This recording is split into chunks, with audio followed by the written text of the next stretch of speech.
लंका विजय हनुमान मंदिर ने रथ यात्रा की तैयारी शुरू कर दी है। लंका विजय हनुमान मंदिर पिछले 45 सालों से रथ यात्रा का आयोजन कर रहा है।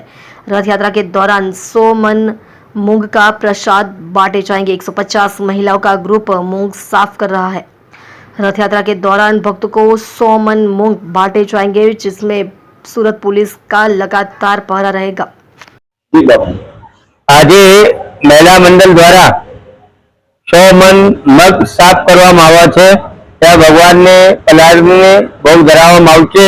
મહિલા મંડળ 100 થી 150 બહેનો હતી। આ બધી સાફ કરીને જ્યારે રથયાત્રા નીકળશે એક दिन पहले नेत्रोत्सव से मगने और मातरने भोग धरावવામાં આવે છે। कितना प्रसाद होगा और कहाँ वितरण होगा? આ 100 मन मग છે। જ્યારે રથયાત્રા પ્રારંભ થશે એ પલાળીને આ ભોગ ધરાવવામાં આવે। જગન્નાથપુરીની એવી રીતે આ વિતરણ કરવામાં। જ્યારે રથયાત્રા આ અમરોલી જગત નાકા से થઈને અને સીધે कासानगर से परत फरશે। આ ફરીને સીધે અમરોલી માનસરોવર સર્કલ सहयोग मेडिकल ने सामने ત્યાં 9 દિવસ રથ રોકાય છે। ત્યાં ભગવાનને માસીનગર છે। 9 દિવસ પછી નિજ મંદિર में આવે છે।